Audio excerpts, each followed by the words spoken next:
Disinformation Governance Board. You've heard about that? Well, we will talk about it a little bit more as I progress in my comments today. In the meantime, before we get to that, let me tell you, this is not disinformation. I'm going to give you the facts. Remember Sergeant Friday?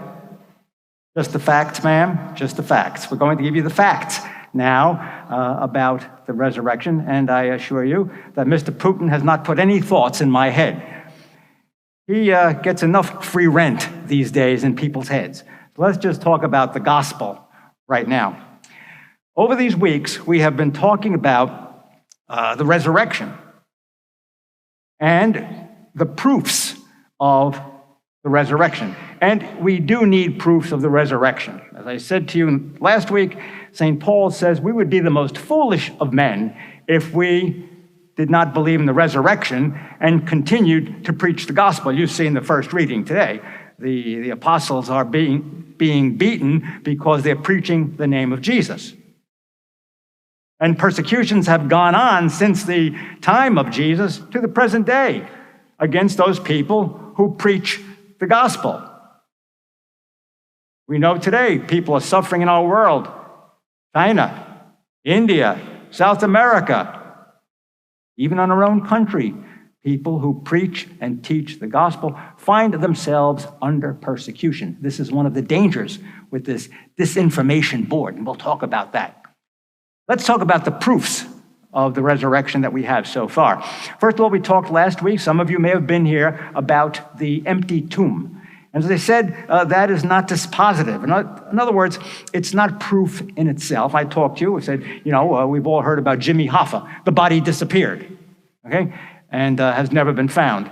It's a sign that the body has never been found.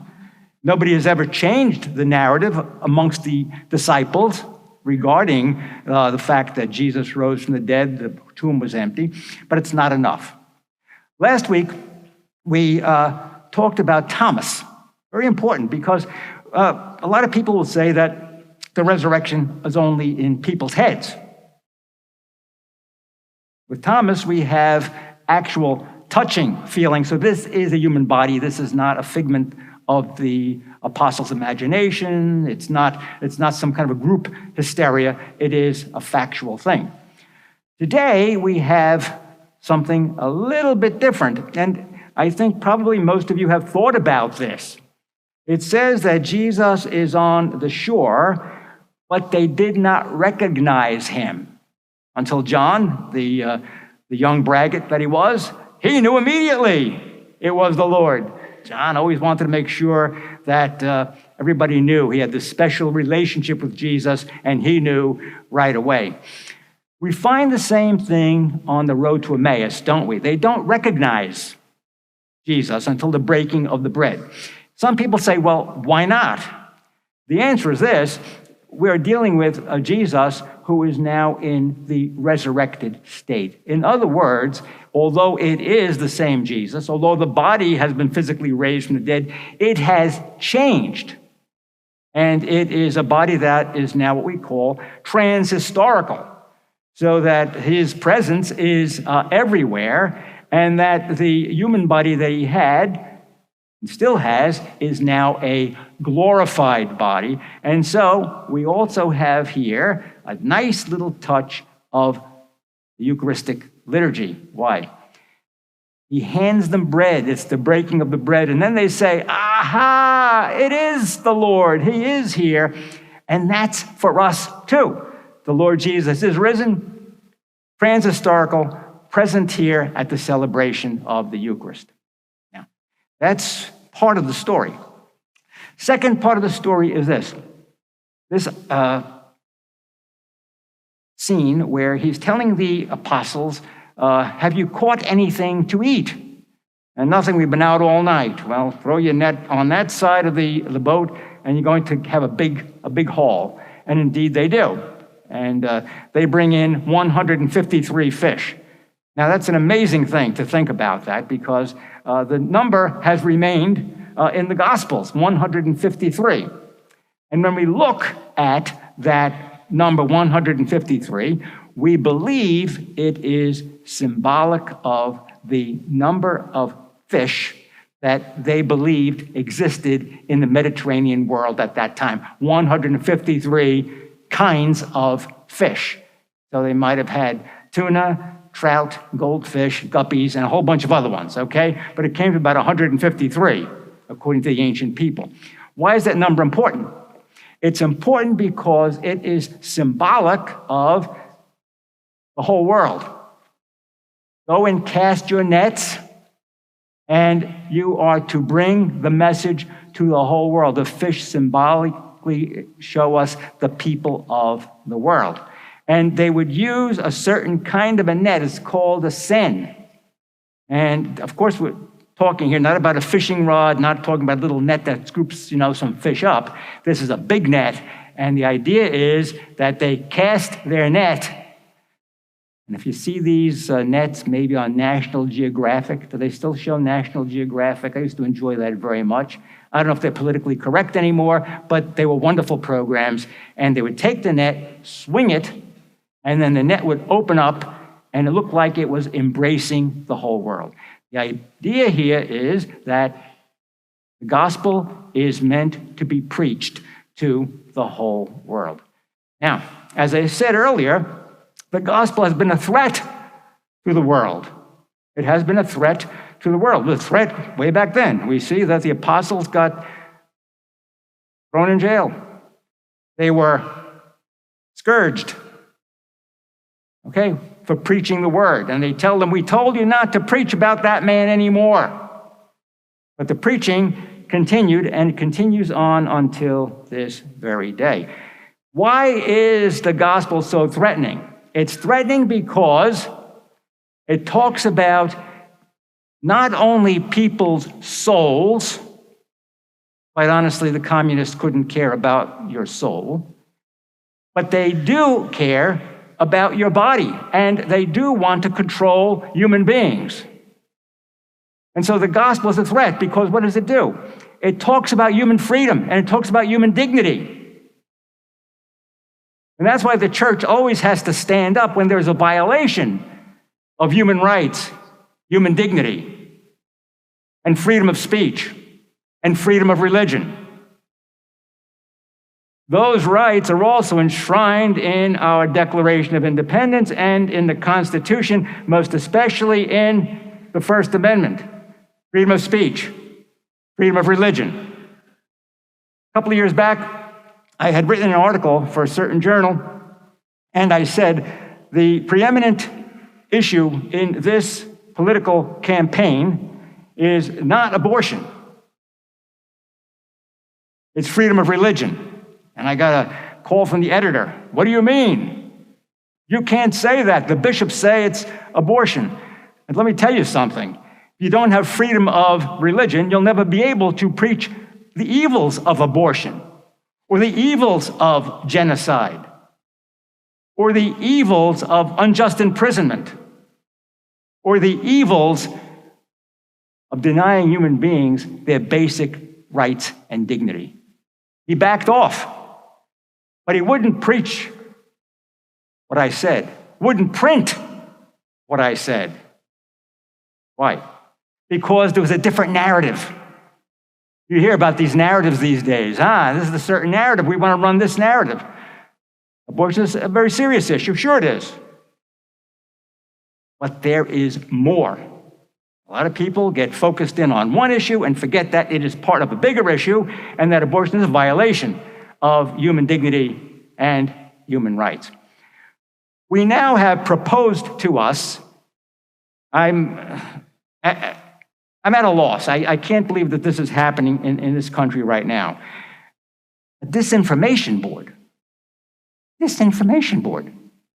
Well, let me ask you something. Who determines what's disinformation? And we've gone through a couple of events already in our own country where information is somewhat curtailed. Or people who put out a different narrative, they're canceled. New term, we're going to cancel you. They take them off social media.